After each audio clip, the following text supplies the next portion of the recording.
When I arrived my sister's baby shower and said my name, staff looked confused. "Your name is not here." I called my sister to ask. She sneered. "Oh, princess, you really think you'd be invited?" So I left quietly, placed a gift on the table. Hours later, what she saw inside made her call me NONSTOP, but I never answered. The woman at the registration table had kind eyes. That's what I remember most clearly, not the confusion on her face, not the way her pen hovered uselessly over the guest list, but the genuine warmth in her expression when I first approached. She wanted to help me. She assumed there had been a mistake. "I'm so sorry, Gisette," she said, flipping through the pages a second time. "Could you spell your last name again?" "Moreno, Moreno. First name, Camille." She traced her finger down the alphabetized list. "Morrison, Morton, Mulligan, no Moreno." "I'm the sister," I added, as if that would somehow make my name appear. "The baby's aunt." The woman's smile flickered. She glanced toward the double doors behind her, where I could hear the muffled sounds of laughter and clinking glasses. A string quartet was playing something soft and classical. The venue, a restored Victorian mansion on the outskirts of the city, smelled like peonies and expensive candles. "Let me check with the coordinator," she said. "I'm sure this is just an oversight." I watched her walk away, her heels clicking against the marble floor. I was wearing a dress I'd bought specifically for today, a soft sage green that the saleswoman said brought out my eyes. I'd had my hair done that morning, loose waves that took nearly an hour.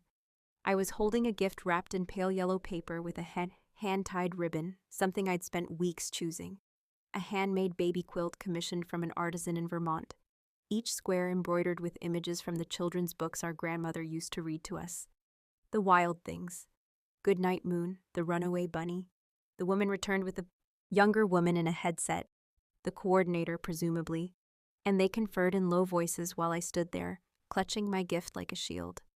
Finally, the coordinator approached me with a professionally neutral expression. "Ma'am, I'm terribly sorry, but we've checked the list twice. Your name doesn't appear to be on it. Would you like to call the host to sort this out?" The host, my sister, Danielle.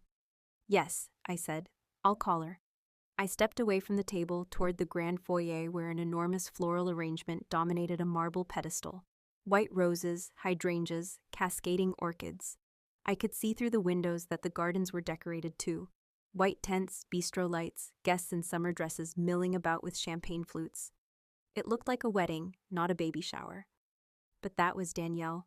Everything had to be extraordinary. Everything had to be seen. I pulled out my phone and found her contact. The photo was from 3 years ago, both of us at our cousin's graduation party, arms around each other, laughing at something I couldn't remember now. I pressed call. She answered on the 4th ring. "Camille?" Her voice was bright, the way it always was when she was performing for an audience. I could hear women's voices in the background, exclamations of delight. Someone was opening a present. "What is it? I'm kind of in the middle of something." "I'm here," I said, "at the venue, but they can't find my name on the guest list." A pause. The background noise continued, oblivious. "Danielle? Hold on."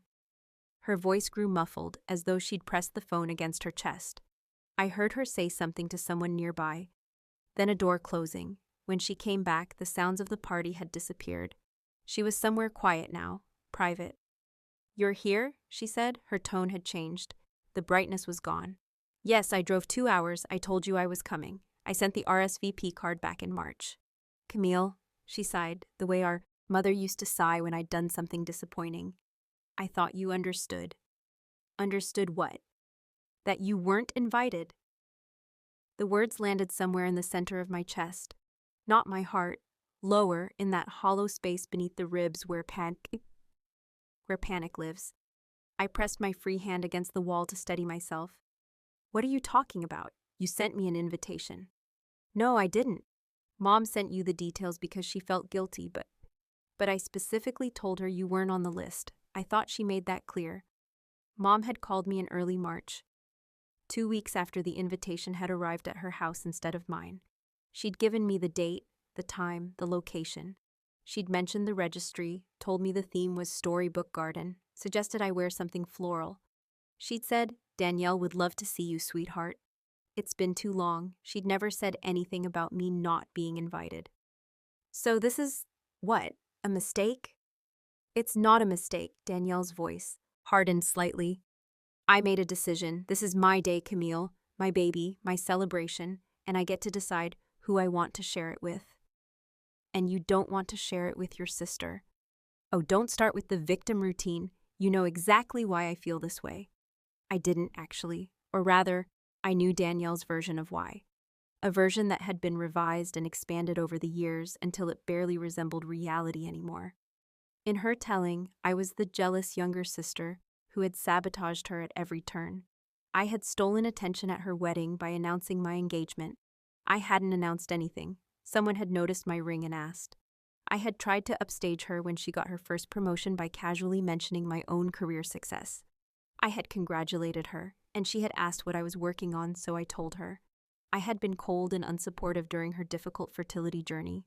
I had sent flowers, called weekly, offered to accompany her to appointments, all of which she had declined with increasing irritation until she finally told me to stop smothering her.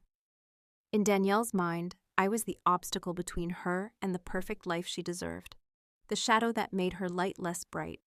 I had spent most of my adult life trying to shrink that shadow, being smaller, quieter, less present. It had never been enough. Danielle, I said slowly, I'm standing in the foyer of a mansion where you're having a baby shower. A shower I spent $300 to attend. Between the dress, the gas, the gift, I took the day off work.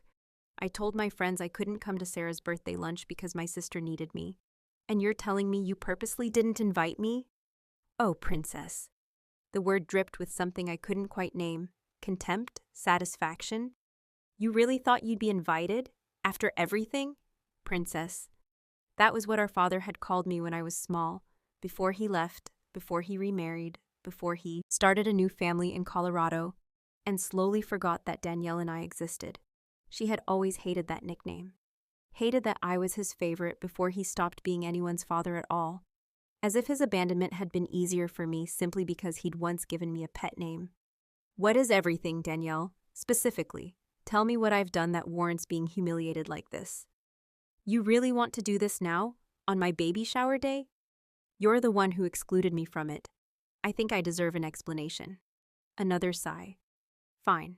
You want the truth? You're exhausting, Camille. You've always been exhausting. Every family event has to include some drama about your feelings, your needs, your career, your boundaries. She said the last word with audible disdain. Mom and I talked about it, and we agreed. This day should be peaceful, happy, without you there to make everything about yourself. Mom and I talked about it. The ground tilted slightly beneath me. I pressed harder against the wall. Mom knew about this? Of course she knew. It was practically her idea. She's tired too, Camille. We all are. I thought about my mother calling me in March. The details she'd shared so carefully, as if she were reading from the invitation itself. The warmth in her voice. Danielle would love to see you, sweetheart. Had she known then that she was setting me up? Had she wanted me to show up and be turned away? Or had she simply told herself that her involvement was minimal, that she'd only mentioned the shower, that she hadn't technically invited me, that if I chose to show up, that was my own decision? I had learned long ago that my mother's cruelties were always dressed in plausible deniability. She never lied. She simply withheld. She never attacked. She simply observed. She had perfected the art of destruction through implication, through silence, through the things she chose not to say. I see, I said. Do you? Because honestly, I don't think you do. I think you're going to go home and call Mom crying and make this whole thing into a federal case, when really, you should just accept that not everything is about you and move on. Through the windows, I could see a woman in a white dress, Danielle, emerging from a side door and crossing the garden toward the main tent. Even from here, I could see her hand resting on the curve of her belly, the protective gesture of expectant mothers everywhere. She looked radiant, serene, like a woman who had everything she'd ever wanted. She didn't look like someone who had just told her sister she was exhausting and unwanted. She looked like someone who had already forgotten the conversation was happening. Okay, I said. Okay, what? Okay, I understand. I'll go. A pause. Really? She sounded almost suspicious. Yes, you're right. It's your day. I shouldn't have come. Well, good. Thank you for being mature about this. Of course. I hope you have a beautiful shower, Danielle. Congratulations on the baby. I hung up before she could respond. For a long moment, I stood in the foyer, staring at the enormous floral arrangement without seeing it. The coordinator was watching me from across the room, her expression carefully sympathetic. She had probably heard conversations like this before. Family drama at family events. It was probably more common than anyone wanted to admit. I looked down at the gift in my hands. The pale yellow paper, the hand-tied ribbon, weeks of planning, hours of commission work, hundreds of dollars, all wrapped up in something Danielle would probably never even understand. I thought about taking it with me, returning it maybe, or donating it, throwing it in the trash on my way out. Instead, I walked to the table by the entrance, the one piled high with presents wrapped in pastels, each one tagged with a handwritten card, and I set my gift among them. It looked small next to the boxes of strollers and bassinets. Unassuming, easy to overlook. I left the ribbon slightly loose, the way Danielle always did when she wrapped presents, because she said it looked more organic that way. Then I walked out the front door, down the stone steps, and across the gravel parking lot to my car. I sat behind the wheel for several minutes without starting the engine. The sun was warm through the windshield. A bird was singing somewhere nearby, a song I didn't recognize, something trilling and repetitive. Finally, I drove home. I didn't tell anyone what had happened, not right away.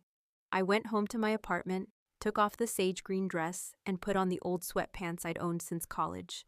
I made a cup of tea and sat on my couch and watched the afternoon light move across the wall. My phone was silent. No texts from my mother asking if I'd arrived safely. No calls from relatives wondering where I was.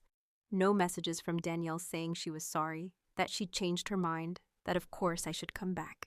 I hadn't expected any of that? Not really.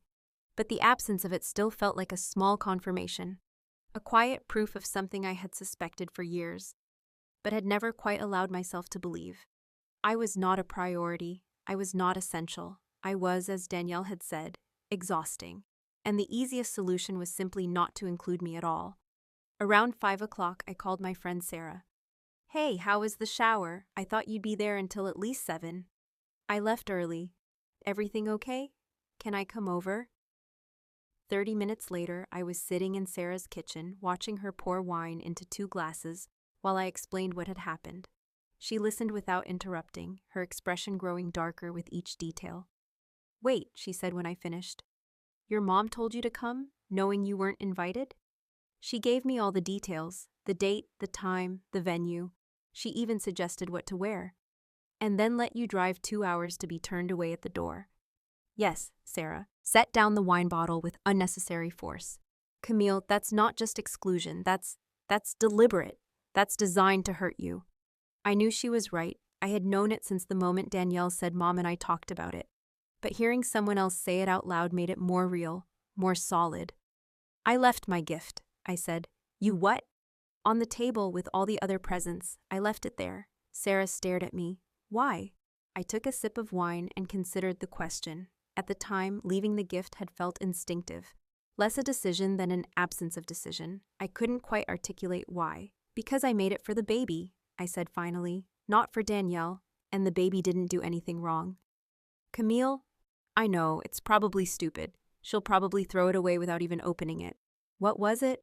"A quilt, custom made, hand embroidered with pictures from the books Grandma used to read to us." I set down my glass. "It took the artist 2 months. She put in dozens of hours." Sarah was quiet for a moment. That's a really meaningful gift." "I thought so." "And you think Danielle will just, not care?" "I don't know what she'll do. Maybe she'll love it. Maybe she'll use it for the baby. Maybe she'll look at it and realize—" I stopped myself. Realize what? That she'd been wrong? That she'd hurt me? That I was worthy of being included? I had spent 34 years hoping Danielle would look at me and see something worth loving. I was tired. "I don't know," I said. "I guess I just wanted the baby to have something beautiful, even if Danielle doesn't understand where it came from." Sarah reached across the table and squeezed my hand. "You're a better person than she deserves." Maybe, or maybe I'm just bad at letting go. We drank our wine and talked about other things. Sarah's job, her sister's upcoming wedding, the book she was reading, and eventually the sky outside grew dark, and I drove home. I went to bed early, feeling hollowed out and heavy at the same time, like I'd been filled with sand. My phone was still silent. I woke the next morning to 17 missed calls. The first had come at 9:47 p.m., almost 3 hours after the shower would have ended. Then another at 10:03, another at 10:15. The calls continued through the night, every 15 to 30 minutes, until 2:38 a.m., all from the same number, Danielle. There were voicemails too, 12 of them. I didn't listen to them right away. Instead, I lay in bed and stared at the ceiling, trying to understand what had changed. She had dismissed me, turned me away, called me exhausting, and made it clear I wasn't wanted. And then what? Something had happened that made her desperate to reach me? The gift, I thought. She opened the gift. I should have felt something, satisfaction maybe, or vindication. Instead, I felt oddly hollow, like the news had arrived too late for me to care. I got up, made coffee, took a shower, went through my morning routine as if it were any other Sunday. By the time I finally sat down to listen to the voicemails, it was almost noon. The first one was barely coherent. Camille, how did you, I need to talk to you, call me back, please. The second was more frantic. Why aren't you answering? I know you're angry, but you can't, please call me. The third was tearful. I'm sorry, okay? I'm sorry I said those things. I didn't mean, I was stressed, and the hormones and... Just call me back, please, Camille, please. The fourth had a different quality, quieter, almost confused. I showed Mom the quilt. She didn't know what to say. Neither did I. I don't understand why you would... After what I said, I don't understand. The fifth was just crying, no words. The sixth was angry. You know what? This is so typical of you, making a big gesture to make me feel bad. Trying to guilt me. You always do this. The message cut off. The seventh was apologetic again. I'm sorry, I shouldn't have said that. I don't know what I'm feeling right now. The quilt is beautiful. It's the most beautiful thing anyone's ever given us. And I don't know what to do with that. I don't know what it means. The 8th through 10th were variations on the same theme: apologies, confusion, requests to call back. The 11th was silent except for breathing. The 12th, the last one, was left at 2:38 a.m. I've been looking at the quilt for hours, at all the little pictures, Max and the wild things, the bunny running away, the great green room with the red balloon. A long pause. Grandma used to read those to us. I forgot she used to do that. I forgot what her voice sounded like when she read Goodnight Moon. Another pause, longer this time. I'm sorry, Camille. I'm so sorry. Please call me, please. I set down my phone. Outside, the city was waking up. Traffic sounds, a dog barking, someone's music, playing too loud. The ordinary sounds of a Sunday morning. I thought about calling her back. Imagined the conversation we would have, the tearful apologies, the promises to do better, the inevitable slide back into old patterns within weeks or months. Danielle's remorse was always genuine in the moment. It just never lasted. I thought about the quilt. The artist I'd found after weeks of searching, a woman named Margaret, who worked out of a small studio in Vermont and only took commissions she felt called to complete. She'd asked me to tell her about my grandmother, about the books, about the baby who would receive the quilt. I'd spent an hour on the phone with her, describing things I hadn't thought about in years. The way Grandma smelled like lavender and coffee. The way she read with different voices for different characters. The way she always paused at the end of Goodnight Moon and whispered, "Good night, Camille," before closing the book. Margaret had woven all of that into the quilt. Every stitch was a memory. Every embroidered image was a piece of my childhood, and Danielle's, preserved in thread. I had made that quilt because I wanted the baby to have something Danielle and I had shared before everything went wrong, before our father left, before our mother's favoritism became insurmountable, before we learned to see each other as competitors rather than allies. I wanted to give the baby a piece of the family we could have been. And Danielle had opened it expecting, what, a generic gift from the registry? A gesture made out of obligation? Instead, she found a map of the childhood she'd tried so hard to forget.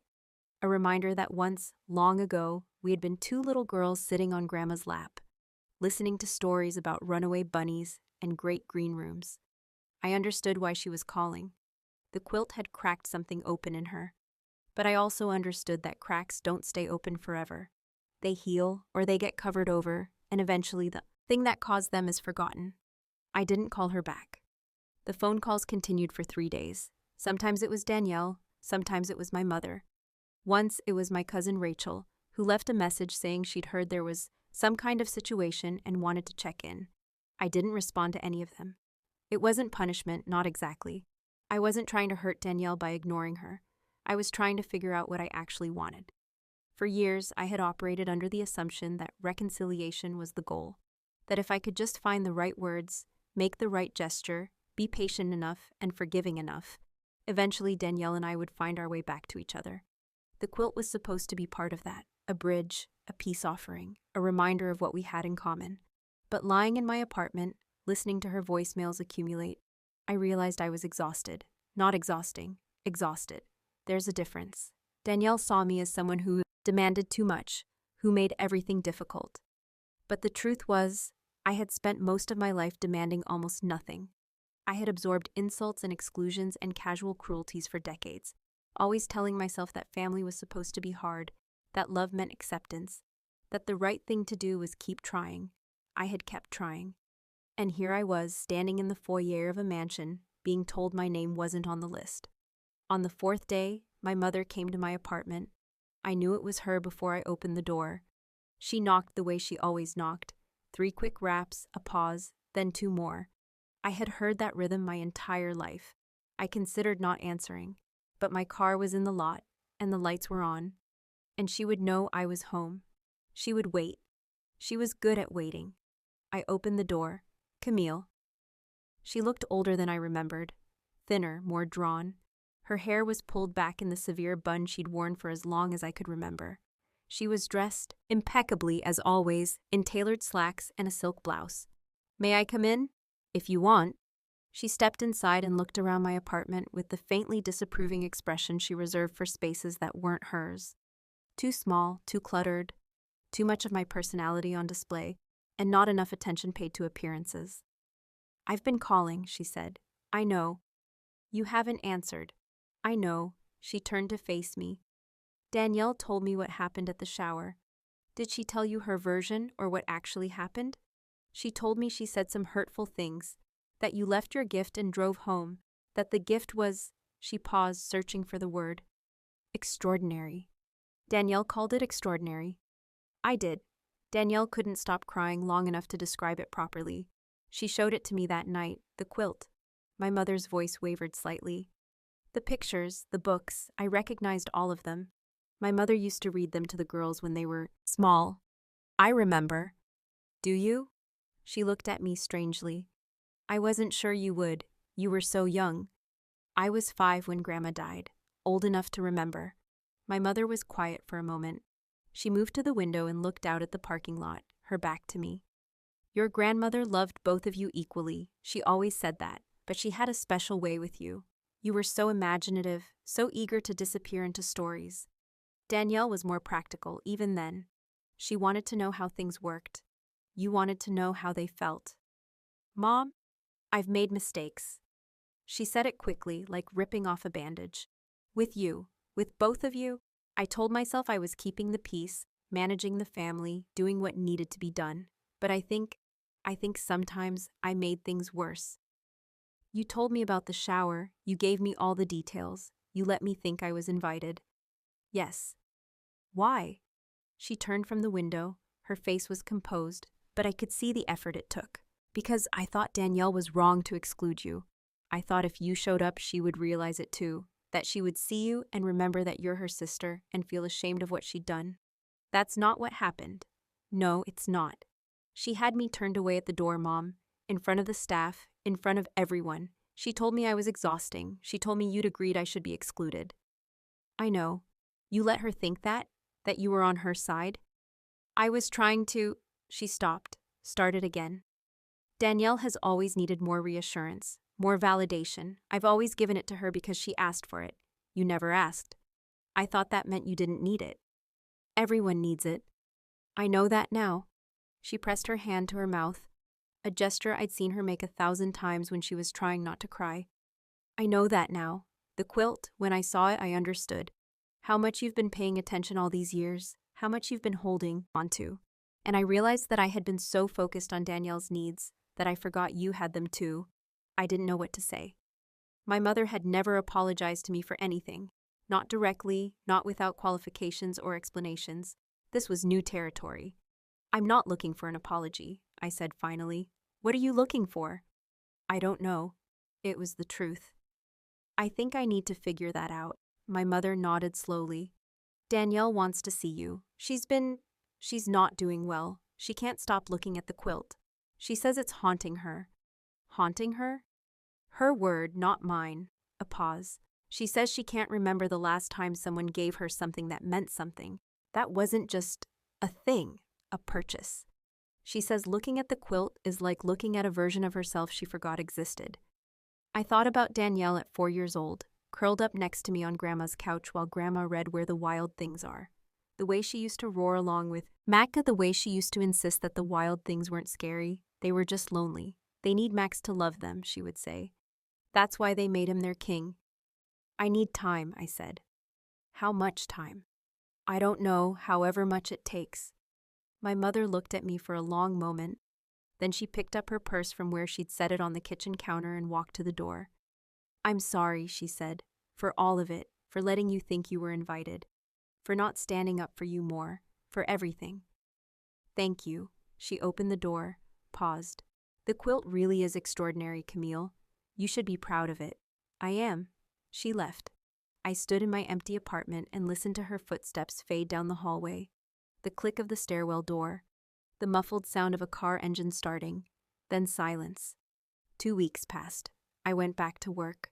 I saw friends. I cooked dinners and read books and went for long walks in the park near my apartment.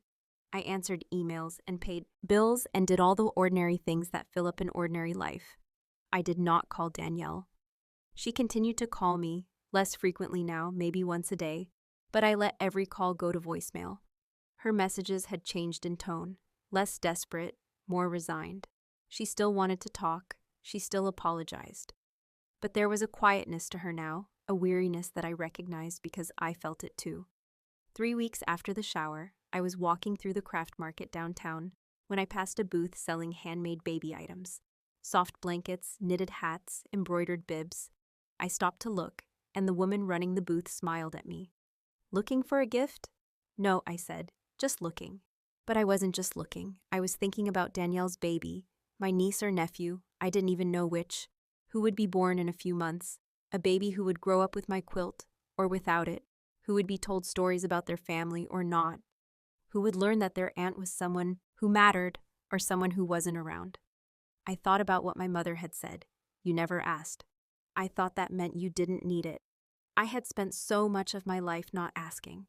Being the easy one, the low-maintenance one, the one who could be overlooked because I didn't make a fuss. I had told myself it was virtue, that wanting too much was greedy, that demanding too much was selfish. But virtue shouldn't leave you standing alone in a foyer, realizing that the people who were supposed to love you had decided you weren't worth including. I left the market without buying anything. That night, I pulled out the notebook I kept in my nightstand drawer, the one where I wrote things I couldn't say out loud. And I wrote a letter to Danielle, not to send, just to write.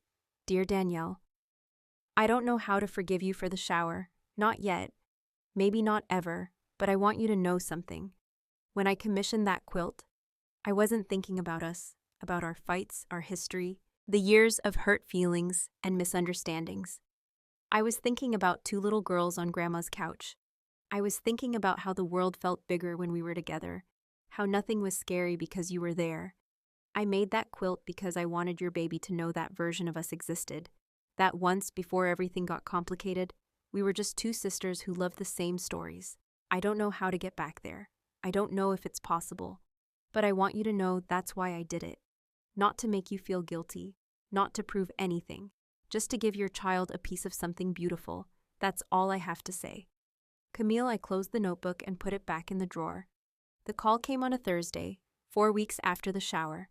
I was at work, sitting in my office, staring at a spreadsheet that refused to make sense. My phone buzzed on the desk. Danielle's name. I let it ring. Waited for the voicemail notification. It didn't come. Instead, my phone buzzed. Again, immediately, a text. Please answer. It's important. I stared at the message. She had never texted before. Always calls, always voicemails. This was different. I stepped out of my office and into the hallway, where the light was gray and the air smelled like stale coffee. I called her back. She answered on the first ring. Camille? Her voice was strange, thick like she'd been crying, but also oddly calm. Thank you for calling. What's wrong? Nothing, everything. A shaky breath. I'm at the hospital. My heart dropped. Is the baby? The baby's fine. The baby's perfect. I needed to tell you I'm in labor. They said it's happening fast. I might have her in the next few hours. Her? A girl we found out last week. I wanted to tell you, but I didn't know if you'd answer, and I didn't want to leave it in a voicemail. I leaned against the wall. A girl, Danielle was having a girl. Congratulations, I said. The word felt inadequate. Camille, I need to tell you something before she's born. I need you to know. Know what? The quilt. Her voice cracked. I've slept with it every night since the shower. I told David it was for the baby, but really it's for I look at it before I fall asleep. I trace the pictures with my fingers, and I remember things I thought I'd forgotten. Grandma's hands, the way the books smelled, the sound of your laugh when the wild things roared. I closed my eyes. I've been terrible to you, she continued. For years, I've made you the villain in a story where you weren't even a character. And I don't know why. I've been trying to understand these past few weeks, and I think I was jealous of how easy you made it look. Easy? What was easy? Being yourself, being okay with who you were. You never seemed to need anyone's approval. You just existed, calmly. While I was fighting for every scrap of attention, you were just there, being fine, and I hated you for it. Danielle, I wasn't fine. I just quiet about it. I know that now. That's what the quilt taught me. You paid attention to everything. You remembered everything. You were just as hurt as I was. You just didn't scream about it. A nurse walked past me in the hallway, pushing a cart. The wheels squeaked against the linoleum. I can't undo what I did, Danielle said. I can't unsay what I said at the shower. But I want to try. I want to be better. For her. A pause. I'm naming her Lavender, after Grandma's perfume, the one she always wore. I remembered it suddenly. The scent of lavender, mixed with coffee and old books. The way it lingered in Grandma's house long after she was gone. That's beautiful, I said. Will you come? To meet her? Not today. Today is chaos. But soon, whenever you're ready. I want her to know her aunt. I want her to grow up with both of us. I didn't answer right away. I was thinking about the letter in my nightstand drawer. The one I'd written to say goodbye, or to say something, or just to get the words out of my head. I had never intended to send it. But now I was thinking that maybe some things couldn't be said in letters. Maybe some things had to be said in person, or not at all. I'll think about it, I said. That's more than I deserve. Probably, she laughed. A wet surprise sound. I miss that, your honesty. Everyone else tells me what I want to hear.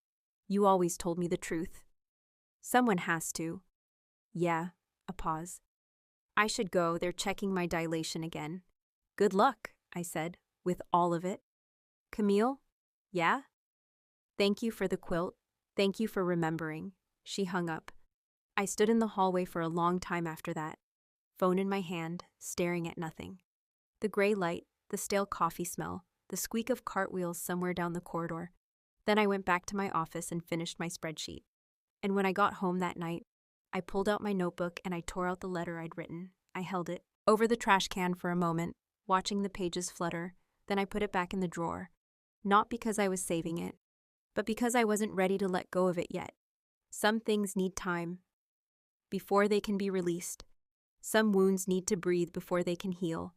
I made dinner. I watched television. I went to bed early. My phone stayed silent. 6 days later, I drove to the hospital. Not because I'd forgiven Danielle, not because everything was resolved. I went because I wanted to meet my niece, because she was new in the world, and she didn't know anything about family feuds or old hurts or sisters who couldn't find their way back to each other.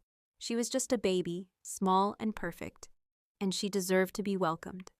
The maternity ward smelled like antiseptic and flowers. I found Danielle's room and knocked softly on the door. "Come in."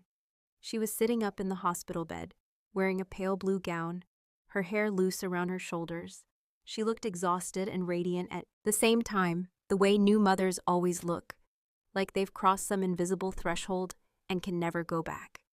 In her arms was a bundle wrapped in white, a tiny face, eyes closed, one small fist pressed against a pink cheek. "Camille can't," Danielle said. Her voice was soft. "You came." I came. I walked to the bed and looked down at my niece. She was smaller than I'd imagined, more delicate. Her skin was flushed and wrinkled, her lips pursed in sleep. She looked like a question that hadn't been asked yet. "Lavender," I said. "Lavender Grace." Grace was David's grandmother's name. "It's perfect." Danielle shifted the baby slightly, making room.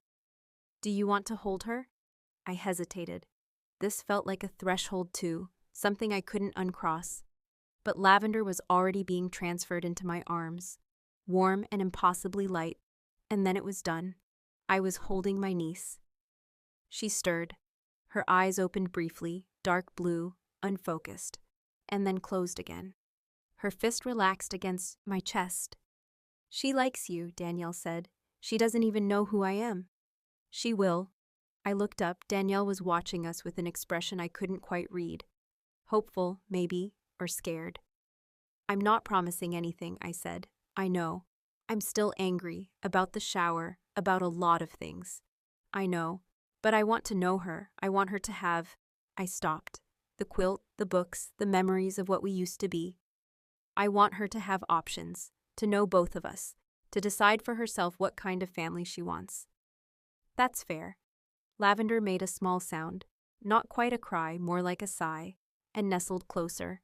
I could feel her heartbeat against my arm, quick and steady. "The quilt is in her nursery," Danielle said. "I hung it on the wall across from the crib, so it's the first thing she sees when she wakes up." I nodded. I didn't trust myself to speak. "Mom's coming this afternoon. She wanted to give us time alone first." That was thoughtful of her. "She's trying, we all are." I looked back down at Lavender, at her tiny fingernails, her wisps of dark hair, the way her chest rose and fell with each breath. She was a beginning, not an ending, not a resolution, but a start. "I should go," I said, "before it gets crowded." "You don't have to." "I know, but I want to." I transferred Lavender back into Danielle's arms, carefully, supporting her head, the way the nurses probably taught new visitors to do. "I'll come back, maybe next week, if that's okay." "It's more than okay." I picked up my purse from the chair where I'd dropped it, turned toward the door. "Camille," I stopped. "I love you," Danielle said. "I know I've done a terrible job of showing it, but I love you. I always have." I didn't turn around. "I know. Do you?" "I'm starting to." I walked out of the room, down the hallway, past the nurse's station and the waiting area and the elevator bank. I took the stairs instead, needing the physical movement, the rhythm of descent. Outside, the sun was bright. Spring had arrived while I wasn't paying attention, trees budding, birds singing, the air warm with possibility. I stood on the sidewalk and breathed it in. My phone buzzed. A text from Sarah. "How did it go?" I typed back. I held her. "She's beautiful." "And Danielle?" I thought about it, about the hospital room, the exhaustion in my sister's eyes, the careful hope in her voice.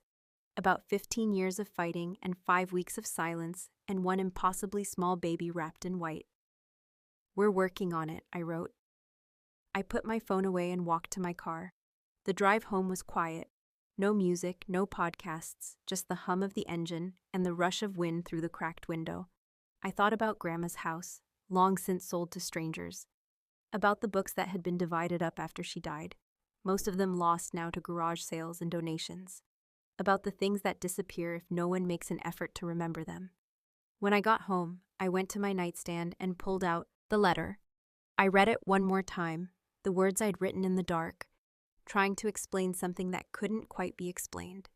Then I folded it carefully and tucked it into my jewelry box, behind the necklace Grandma had given me for my 16th birthday. Not to save forever, just to keep for a while. a record of where I'd been before things started to change. I made dinner, I called Sarah and told her about lavender, about the quilt on the nursery wall, about the tentative hope I felt and the wariness I couldn't quite shake. She listened and asked questions and told me I was doing the right thing, whatever that meant. That night, before I fell asleep, I thought about the woman at the registration table, the kind eyes, the genuine warmth. She had wanted to help me back then, when I was just a name that wasn't on the list. I wondered if she ever thought about that moment, if she remembered the woman in the sage green dress who had driven 2 hours to be turned away, if she wondered what happened next. Probably not. People move through each other's lives and leave marks that fade. It's the nature of being human, but sometimes, rarely, unexpectedly, the marks don't fade. They deepen, they become part of the story, they turn into something you didn't expect. I closed my eyes, thought about Lavender's face, her tiny fist, her quick heartbeat, thought about the quilt on the wall, the wild things and the runaway bunny and the great green room, thought about my sister, holding her daughter, saying I love you like it was something fragile, something she was afraid to break. I fell asleep. Summer came. I visited Lavender every week, sometimes twice. I learned how to change diapers and warm bottles and interpret the different cries that meant hunger, tiredness, discomfort. I learned that Danielle was more patient with the baby than she'd ever been with anyone, including herself. I learned that David, her husband, was quiet and kind and desperately afraid of doing something wrong. We didn't talk about the shower, not directly. It hung between us like a curtain we weren't ready to open, always present, always visible, but not yet confronted. My mother came to most of the visits. She was different with Lavender than she'd ever been with us, softer, more present.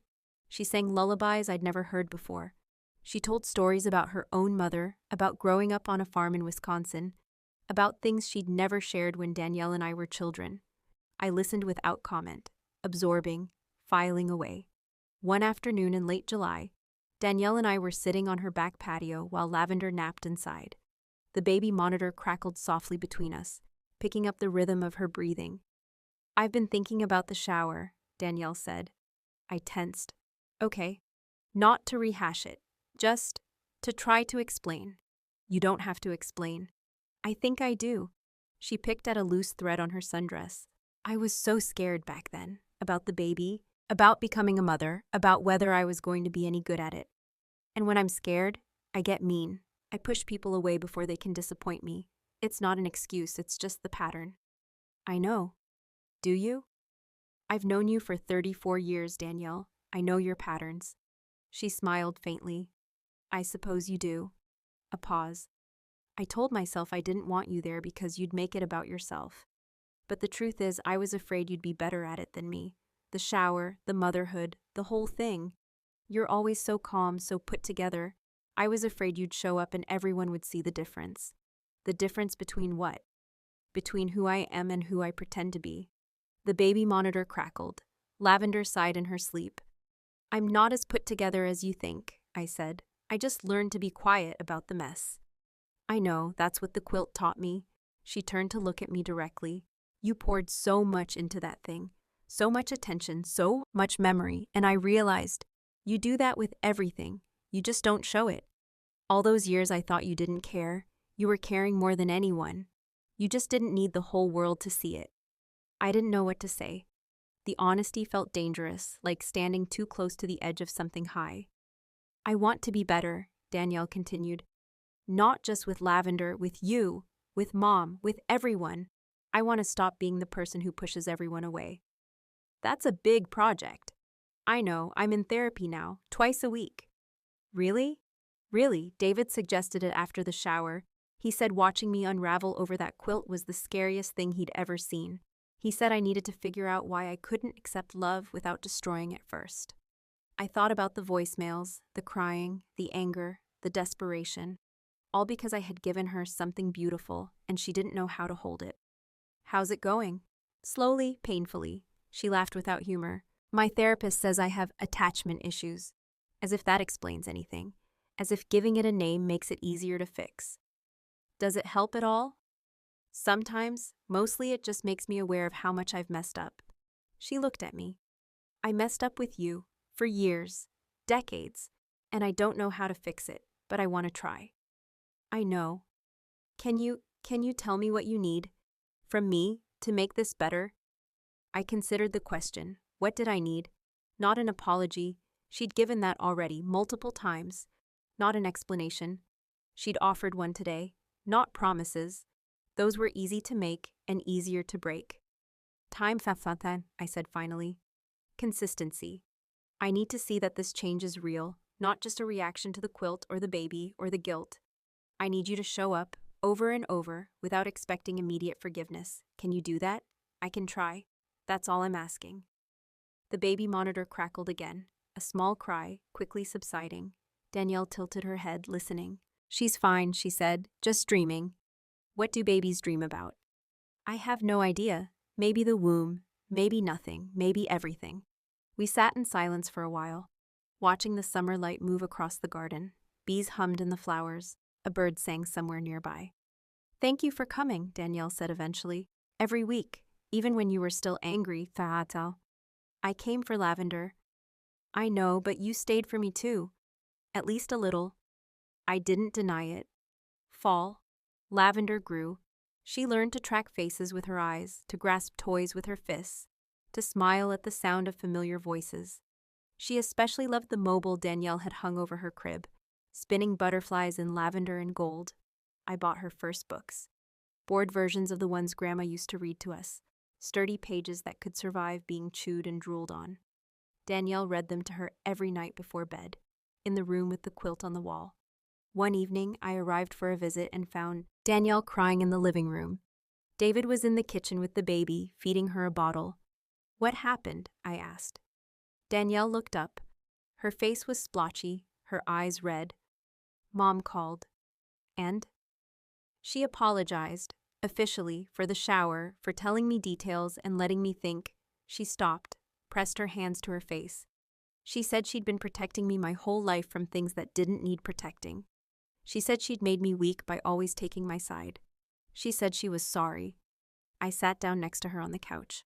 How do you feel about that? I don't know, angry, sad, relieved. She dropped her hands. She asked if we could all have dinner together, you, me, her, no David, no baby, just us, to talk about things. What kind of things? Everything, I guess, the past, the patterns, how to do better. I thought about my mother's cruelties, the implied rejections, the strategic silences, the way she had let me walk into the shower knowing I would be turned away. I thought about the woman who had stood in my apartment and said I'm sorry for all of it. Do you want to do it? I asked. I think so, but only if you're there. Why? Because you're the honest one. You'll keep us accountable. You won't let us slip back into old patterns. I wasn't sure I wanted that responsibility. Being the honest one was exhausting, even when no one called you that to your face. But I thought about Lavender, growing up in a family that was either going to heal or keep hurting. About the quilt on the wall, the memories preserved in thread. About what I wanted for her. Not just a relationship with her aunt, but a family that knew how to love each other without destruction. Okay, I said, I'll do it. The dinner was in November, at a restaurant my mother chose, neutral territory, public enough to prevent scenes. We sat at a corner table, ordered food we barely touched, and talked for 3 hours. It was not easy. There were accusations, some fair and some unfair. There were explanations that felt more like excuses, and excuses that felt more like explanations. There were moments when I wanted to leave, moments when Danielle wanted to leave, moments when my mother looked like she might cry and then didn't. But there were also moments of genuine understanding, moments when one of us said something true and the others recognized it, moments when the patterns that had governed our family for decades became visible, like a picture emerging from static.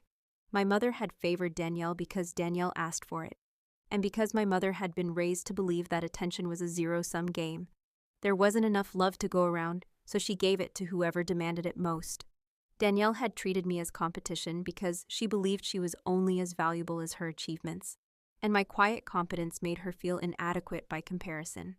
I had withdrawn because asking for things felt dangerous, because every time I reached out, I risked being turned away, so I stopped reaching.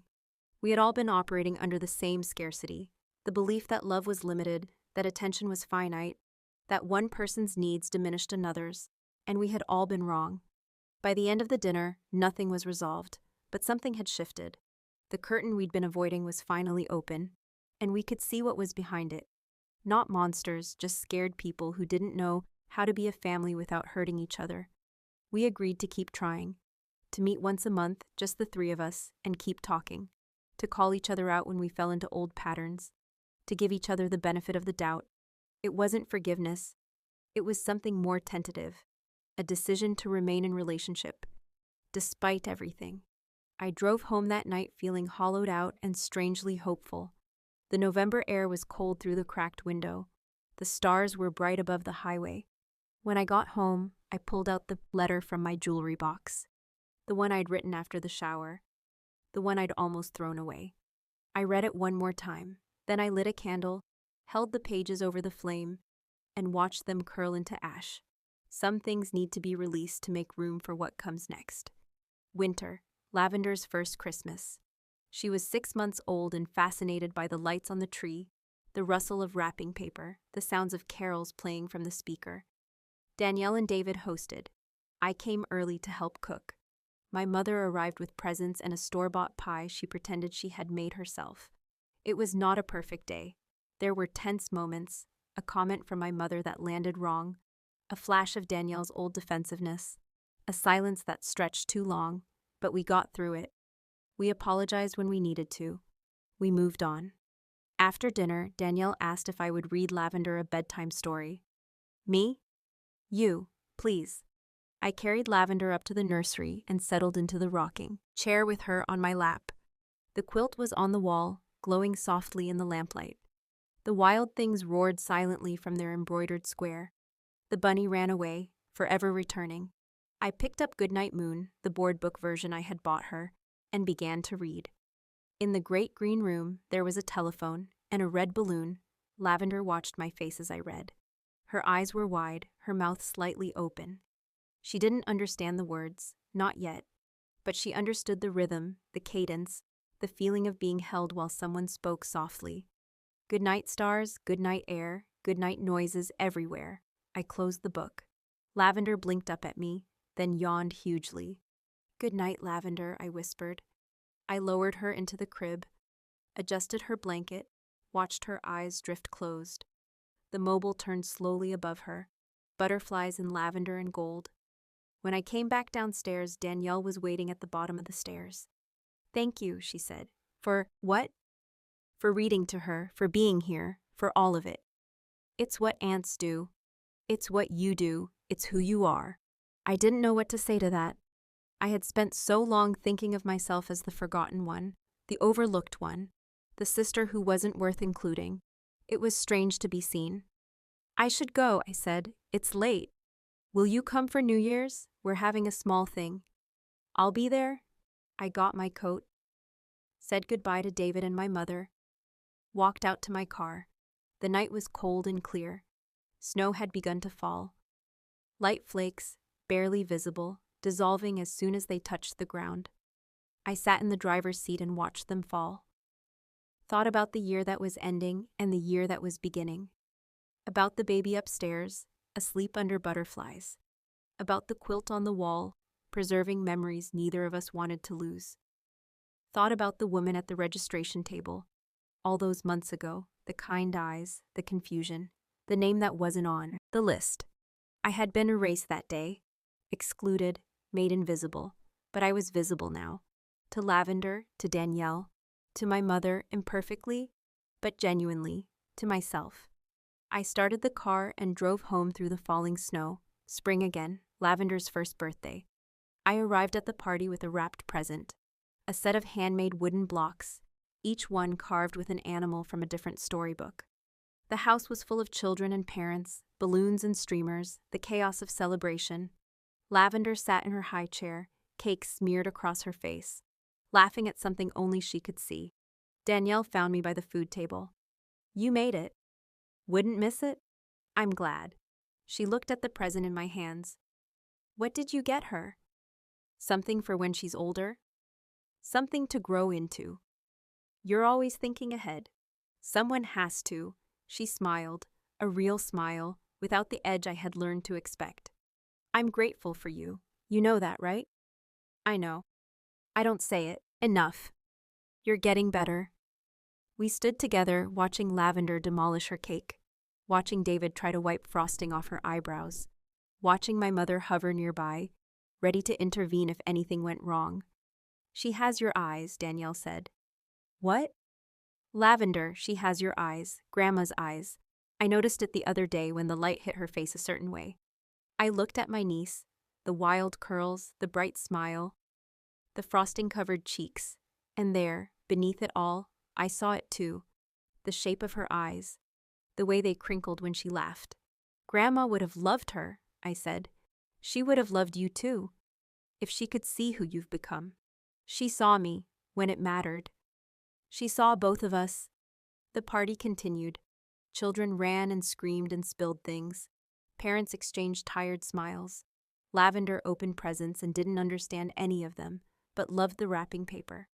Later, when things had quieted down, I found myself in the nursery again. Just looking, the quilt on the wall, the butterflies on the mobile, the board books on the shelf. Danielle came up behind me. Thank you, she said, for the quilt. I never thanked you properly. You've thanked me 100 times. I know, but I want you to understand what it means to me. Every night, before I put Lavender to bed, I look at it. I remember what we were. I think about what we could be. And what's that? A family, a real one, not the kind we grew up with, broken and competitive and afraid. A better one. That's a lot to ask of a quilt. It's not the quilt. It's what the quilt represents. She turned to face me. You made something beautiful out of something painful. You took our worst memories and found the good in them. You gave our daughter a piece of history she'll carry forever. I thought about the artist in Vermont, the hours of embroidery, the specific shade of thread chosen to match Max's fur, the bunny's ears, the green of the great green room. I wanted her to know where she came from, I said. Even the parts that hurt. She will, because of you. We stood together in the nursery, two sisters who had spent decades hurting each other, finally learning how to stop. It wasn't perfect. It would never be perfect. There would still be hard days, moments of regression, old wounds that reopened unexpectedly. We were human, we were flawed, we carried patterns we were only beginning to understand. But we were trying. That had to count for something. I should get back to the party, Danielle said, before David loses his mind trying to manage the chaos alone. Go, I'll be down in a minute. She left, I stayed. The quilt hung on the wall, glowing in the afternoon light, each embroidered square a memory, each thread a connection to something larger than myself. In the great green room, there was a telephone and a red balloon. I whispered the words to myself, the way Grandma used to whisper them, the way I had whispered them to Lavender months ago in the rocking chair. Good night, stars, good night, air, good night noises everywhere. Then I went downstairs, back to the party, back to the life I was building, one stitch at a time. Lavender is 2 now. She runs more than she walks, talks more than she listens, loves books more than anything except perhaps the butterflies on her mobile. Her favorite is still Where the Wild Things Are. She roars along with Max, just like Danielle used to do. I see her every week, sometimes more. Danielle and I meet for lunch occasionally, just the two of us. We talk about things we never used to talk about, our childhoods, our fears, the patterns we're trying to break. It's awkward sometimes, uncomfortable, but it's honest. My mother and I have a standing phone call every Sunday. She tells me about her garden, her book club, the gossip from her neighborhood. I tell her about my work, my friends, the small victories and defeats of ordinary life. We don't talk about the past very often, but when we do it carefully, gently, without pretending things were better than they were. The quilt is still on Lavender's wall. It's a little faded now, the colors softened by time and exposure to light. But the images are still clear. The wild things still roar. The bunny still runs. The great green room still waits, quiet and warm.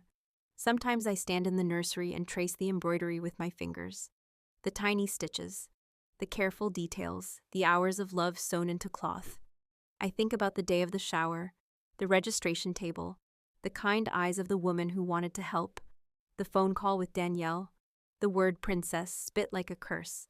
I think about driving home alone, the silence in my apartment, the decision to leave the gift anyway. I didn't know back then what that decision would become. I just knew that I wanted to give something beautiful to someone who didn't exist yet. A piece of history, a bridge between who we were and who we could be. The quilt did what I hoped it would, not immediately, not easily, but eventually, it cracked something open, let the light in. And now, 2 years later, I'm standing in a nursery with my niece, reading her the same stories our grandmother read to us, building something new out of something old. Again, Lavender says, pointing at the book in my hands. Read again. One more time, I say, then bedtime. Okay, she agrees, one more time. I open the book. The night Max wore his wolf suit and made mischief of one kind and another. She leans against me, warm and trusting. Outside, the stars are coming out. The butterflies spin slowly on the mobile. Let the wild rumpus start. I never answered Danielle's calls that night after the shower, but I answered eventually, in my own time, on my own terms. That's the thing about family. You don't get to choose them, but you do get to choose how you love them. You get to choose whether to build walls or bridges, whether to hold on to pain or let it become something else. I chose the bridge. I chose the quilt. I chose lavender, the scent, the color, the name, the memory of my grandmother preserved in thread and love. I chose to stay, and maybe that's the only answer that ever mattered.